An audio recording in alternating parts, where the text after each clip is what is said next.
Je suis Camille Lhuillet, je suis vétérinaire et je travaille à l'Office fédéral de la sécurité alimentaire et des affaires vétérinaires.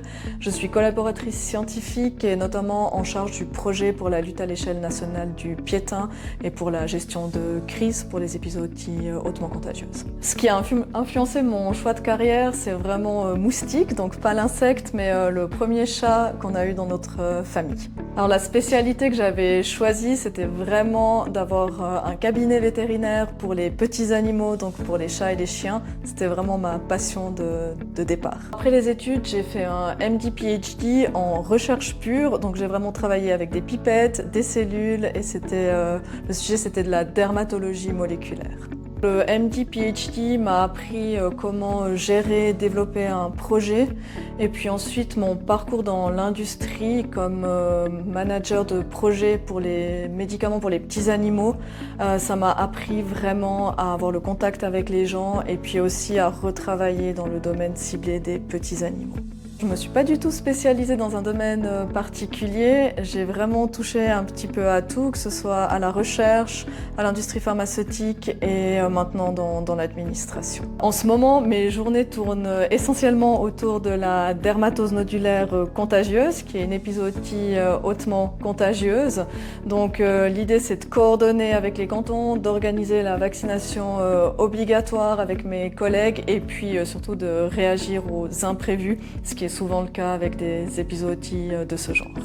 Alors on travaille beaucoup en équipe parce qu'on a des thèmes qui touchent vraiment différents domaines comme le côté international, le côté juridique et puis bien sûr aussi le côté scientifique. Ce que j'aime le plus dans mon métier, c'est vraiment de me battre pour quelque chose auquel je crois, donc le bien-être animal et puis tout ce qui touche la santé, donc protection des animaux et de pouvoir les aider quel que soit le travail que je fais. Boire un café, c'est ma routine matinale et c'est super important pour que je puisse me mettre en route.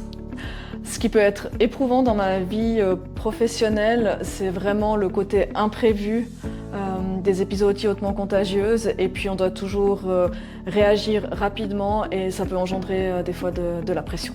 Mon cas le plus beau, je dirais, ça a été pendant mes gardes au Tierspital de Zurich où j'ai vraiment pu soutenir de A à Z, je me rappelle encore un chat roux qui avait des problèmes rénaux et j'ai eu l'impression d'être là pour lui et de l'aider et c'est vraiment des souvenirs qui sont très beaux, même si c'était dur pendant les gardes.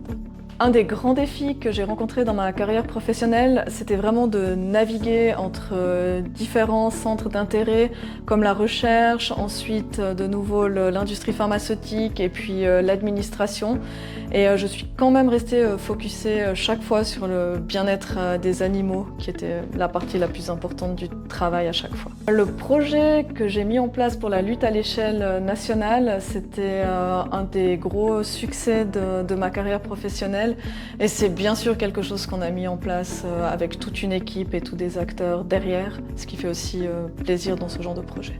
Ce que j'aurais aimé savoir avant de commencer vétérinaire, c'est que les études sont difficiles. Et puis que le métier en soi est passionnant, ça il faut le dire, mais que c'est pas simple tous les jours. Pendant les études, j'ai eu des fois regretté d'avoir commencé vétérinaire parce que c'était vraiment très difficile. Par contre, ce qui m'a motivée à continuer, c'est notamment les gardes de nuit où j'ai vu tout ce qu'on pouvait apporter de positif à tous les animaux, les chiens et les chats qui souffraient. Je dirais à ces jeunes qui veulent être vétérinaires de foncer. On a besoin de vétérinaires et puis les animaux ont besoin d'eux.